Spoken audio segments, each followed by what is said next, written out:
Hello.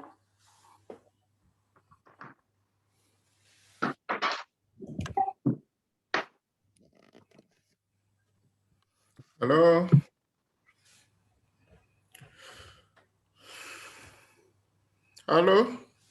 Hello, Prof. Hi, Yes, Prof. how are you? How are you, Prof? Okay, I'm fine. Awonke, can you? Okay. Yes. How are you? Oh, your sound is fine now. Yes, sir. Okay. Okay, thanks. Thank you. Amans.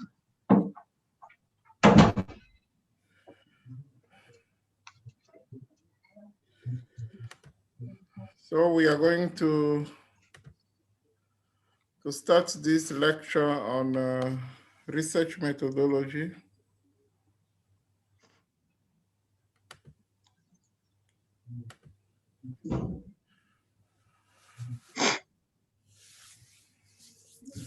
So in 4 minutes time, I think it will be 2 o'clock. So probably most of the participants are still waiting 2 o'clock. Okay. But it's fine. So you say that you already have a project you are working on that you sent me. Yes. Okay. What is the idea that you have on the project? The idea is to evaluate the knowledge of use of a vaccine, HPV vaccine, by the parents, since there is this program going on, vaccinating of primary school learners. So they will ask for permission from the parents.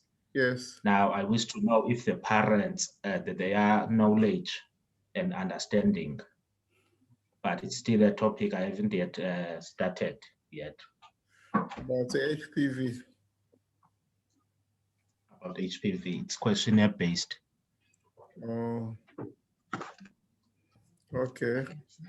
And Slindo, what are you working on?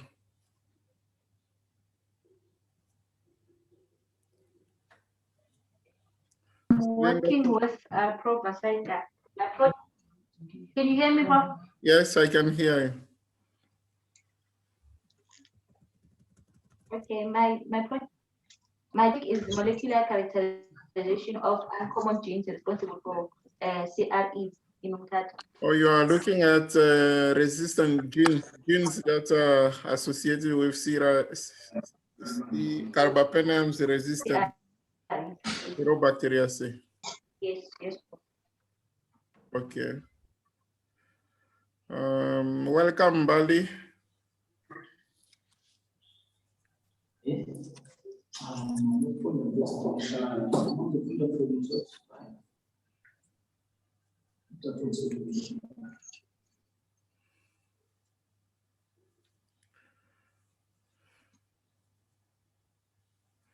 Mbali.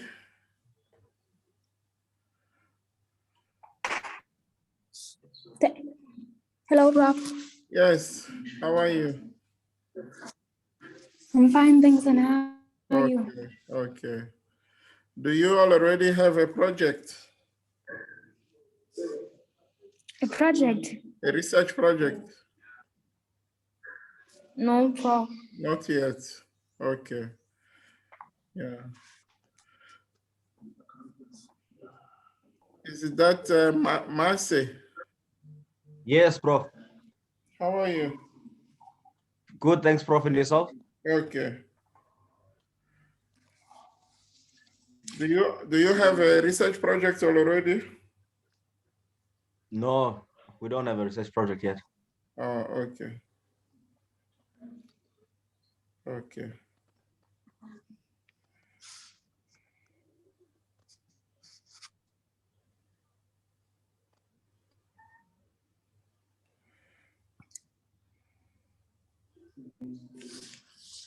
That's good.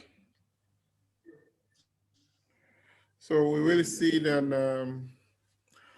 Okay, so let's start with a simple question then. Why do people do research?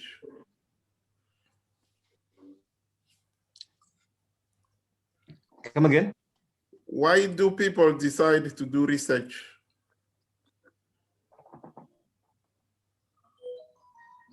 It's for academic purposes, and it's also helpful to the community.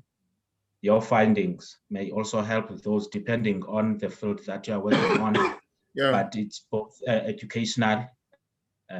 It adds to the literature that is already existing, and at the same time, it might also educate the community at large.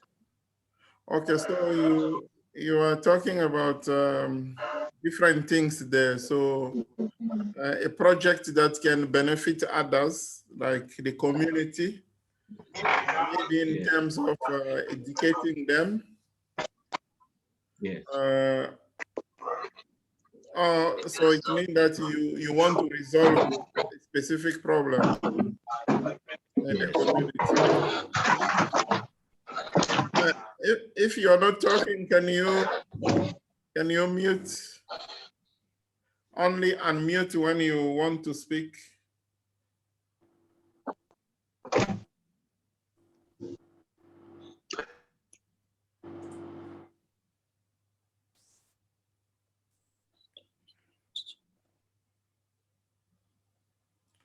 Okay, so you were saying that you can do the work to benefit the community or to benefit other people. It means that you are doing research to resolve a problem.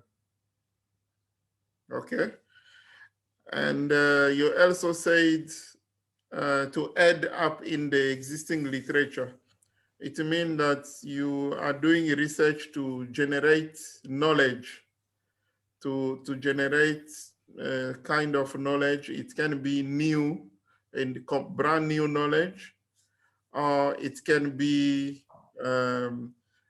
something that has been known in other places, but in your area where you are, in your setting, it's not yet well known, and you want to do research to try to uncover that. So those are the two reasons that you spoke about to do research. Okay. So then, any other reason why we do research?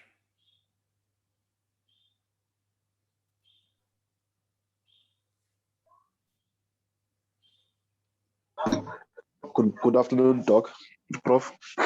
Good afternoon. Yes, we can also do research for educational purposes when we try to find the mechanism of action of certain molecules in the body. Okay. Yeah. So research can also be used in that regard. So there is still you are still referring to knowledge to be generated.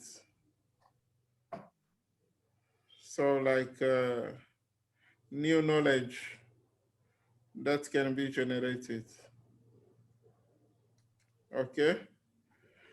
Have you heard of what we call knowledge economy?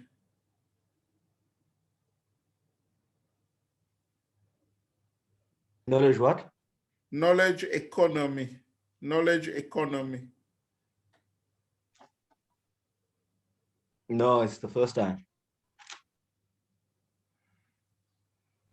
No, The Prof. first time to hear about the concept knowledge economy. Mm. Okay. Yes, first time. Yeah. But you can break down the word, okay? You have economy and you have knowledge. So have you ever thought on how much knowledge can contribute to grow the economy of a country?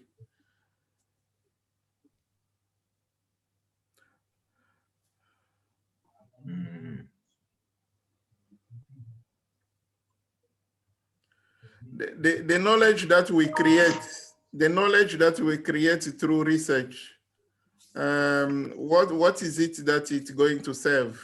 Because you say it add on to the literature, but that knowledge, what is the purpose of that knowledge that we generate when we do research?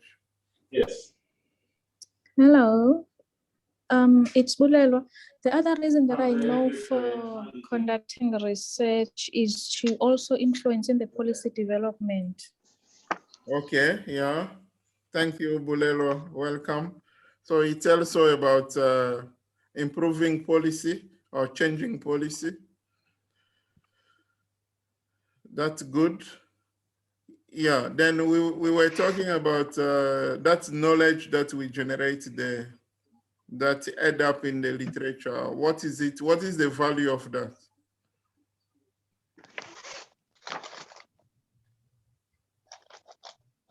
So who is using it? When you do your research, your master's or your PhD, you have your findings, they are out there. Who is using it? Huh? It has to be the people in the field, let's say your clinicians that will be using the knowledge. Yeah, let's say you do something that can, maybe the clinician in the hospital can use it. Maybe Lindo Kukle is doing something on antibiotic resistance that can help doctors. But other type of knowledge. Do you know that it's a knowledge generated that contributes in the creation of new services or new products? Yes, Prof. You understand? That's now the application of knowledge. Okay. Okay, Prof. Going back to knowledge economy. Yes. Will I be right if I'm saying, for instance, as I was talking about HPV, if the target is reached whereby it's preventable, cervical cancer is preventable. Yes. Now it saves the economy whereby we have more cases of, less cases of cancer, which they require chemotherapy and admissions and surgeries in the hospital. So if you manage to prevent it. Sorry, if you are not talking, please, can you mute your mic? Can you mute your mic, please?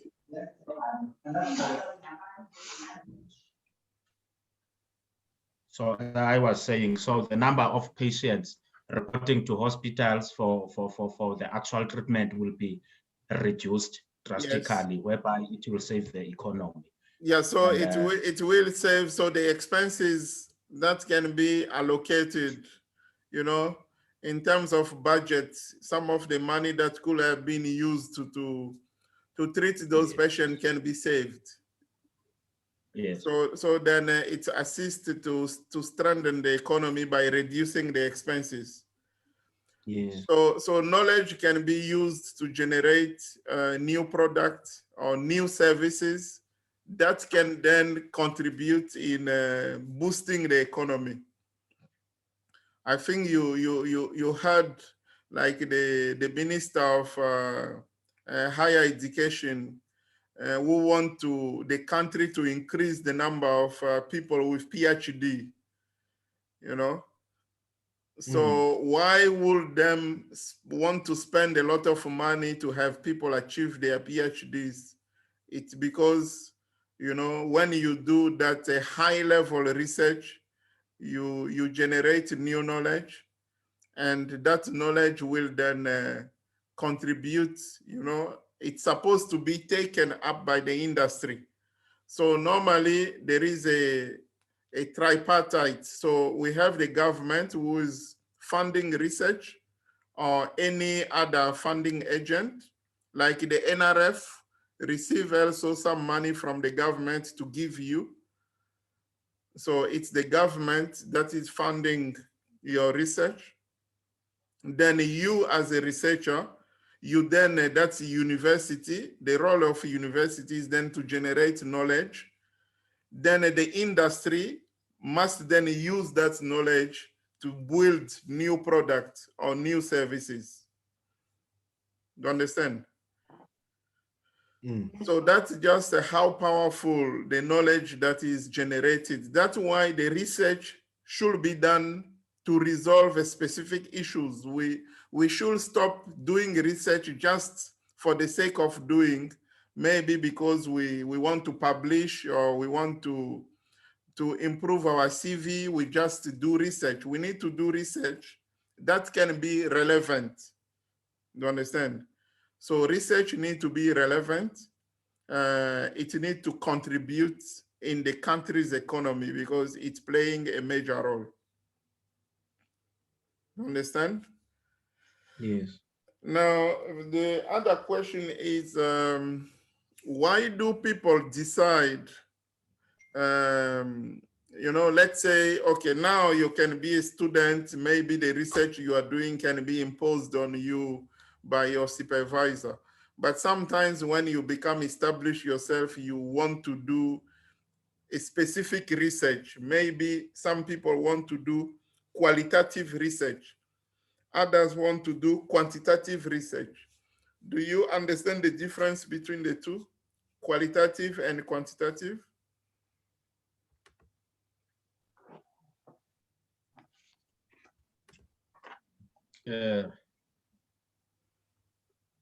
Quantitative is mainly concerned with numbers, numerical, some kind of research.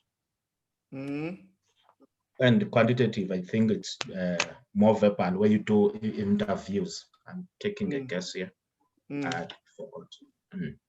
Where you do interviews, so it's more vocal than dealing with numbers. Yeah, but then when you are doing an interview, what information you are looking for?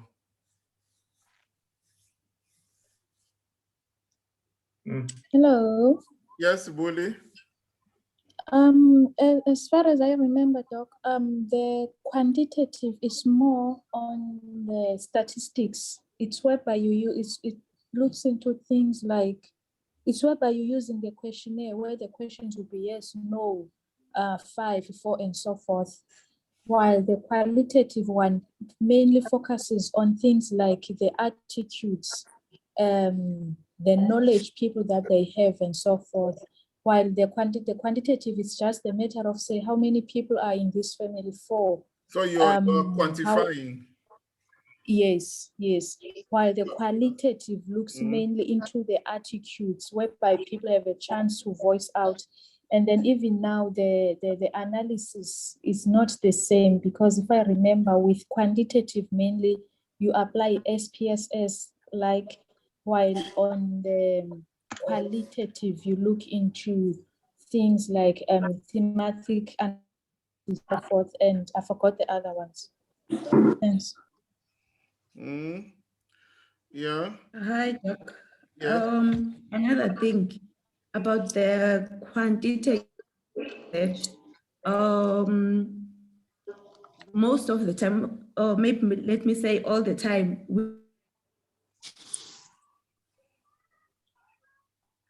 Yes. We lost you.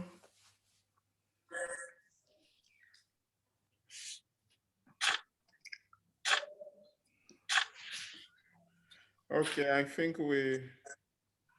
okay, go ahead. We lost you for a moment.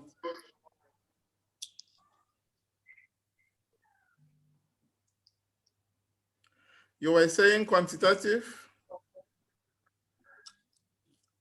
I was saying quantitative research deals with testing of the specimens, like on the labs, while the qualitative... So trying to objectively identify something. Yes.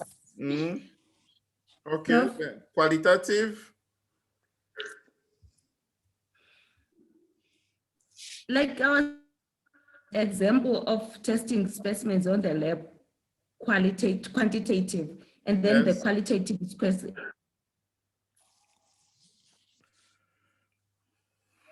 Okay, we got the idea. So you can see that quantitative, we are talking about numbers, we are talking about quantifying, we are talking about counting. Do you understand? So we are talking about objectively identifying something. Do you understand? Then qualitative, you spoke about attitude, but it's mainly about interpretation. So you want to know what people think about something, isn't? So then the way they interpret something, it can be influenced by their knowledge, it can be influenced by their perception, it can be influenced by their attitude. You see, so that's now qualitative. Now, the question now is, why do people choose, why some people want to do quantitative studies only, and why others want more to do qualitative?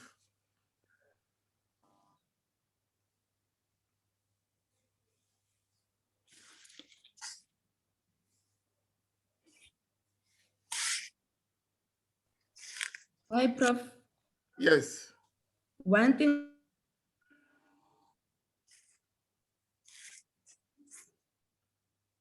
Yes, Mbali, your network has a bit of problems. Huh?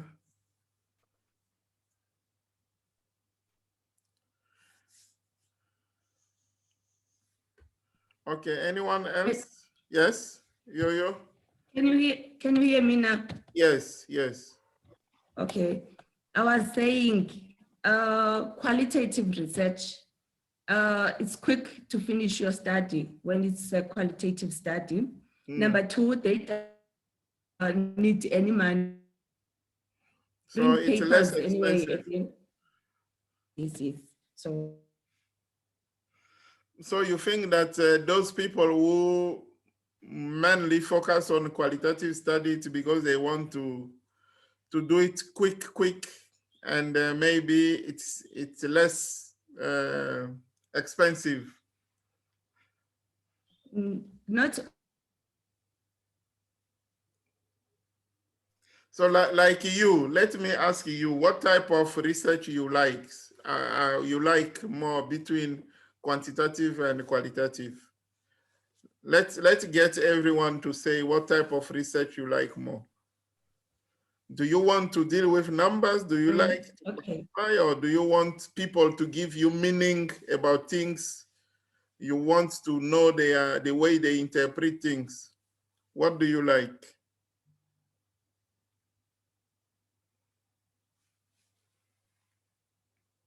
Marcy, what do you like?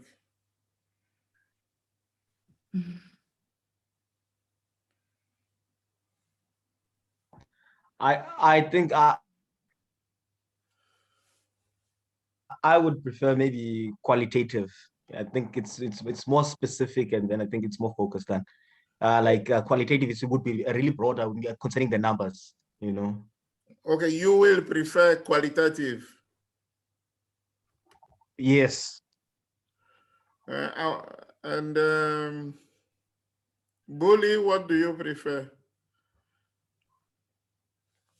Hello, Doc. I always prefer qualitative research with the understanding that you get the exact thoughts of the participants and you get to understand how they feel about the topic and their opinions and so forth. Hectic as it may be, like trying to get the focus groups where the focus groups are needed, or interviews, and then the long process of transcribing and translating. But I still believe the qualitative it's good for me because you get the feel and the different opinions and the different feelings and so forth. So for me, the qualitative is the best compared to the quantitative.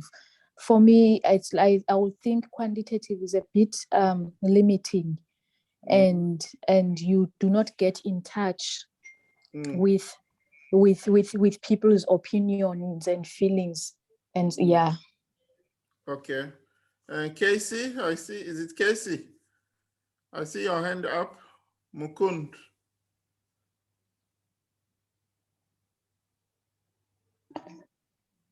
Can you hear me? Yes, I can hear you. Yeah, thank you, Prof. No, I think in terms of these two different type of methodology, it depends upon what we want to do. If we want to know something very in deep level, want to know better in deep level, then maybe people like to go for a qualitative one. If you want to compare the results and work with more with data, then maybe go to the quantitative one. But maybe a small scale of research, one of them is fine. If the people want to do a bigger scale, they want to know in bigger level, maybe both together be a better idea. That's my contribution. Thank you. Okay, so you don't mind to combine the two? I feel that it is going to see the two different fields. So I want to know the in detail of the fact what I'm studying. And in the meantime, what are the either study was done somewhere, what was the statistics says, whether this study is really significant statistically. Okay. That's the part is deal by quantitative research. Yeah. Got it. Okay. Got it. Unati, your hand is up. Yes, good day, Prof. Yeah. For me, I What do you say? think I would have to. Pardon, Prof? Yeah, what do you think? I think I'd have to agree with Bully.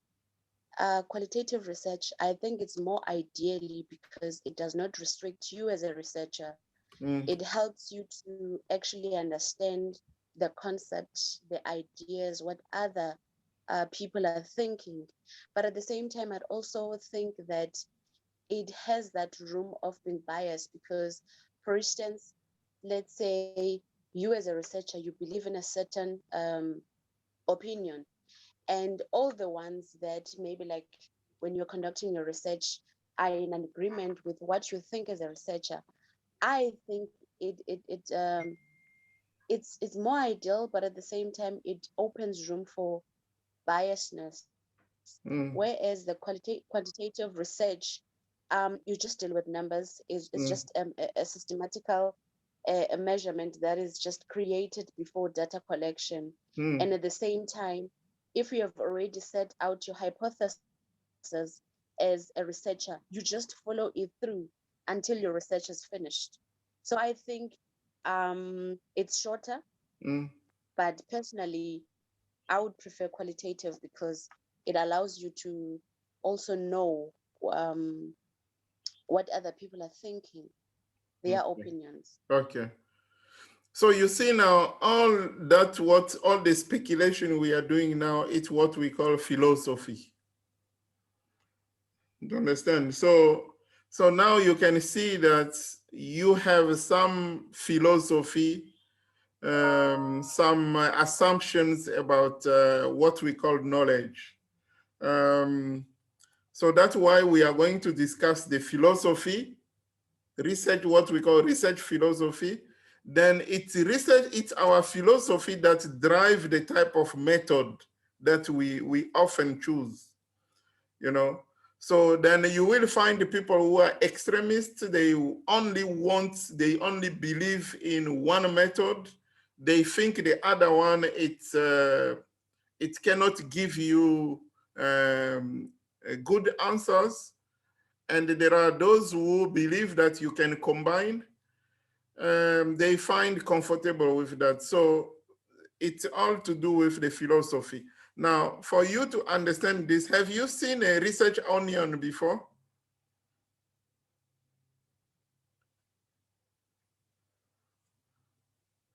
Do you see the onion? You know the onion? Yes, Prof. Well, they are saying that we are going to run in 10 minutes. We have to reconnect again. So this is the research onion. Now you can see that the onion has different layers, you know. So you have the outside layers here. That's your philosophy, you know, the philosophy that drives you toward your choices in research. So this is your philosophy. It's what you believe is really a fact about knowledge.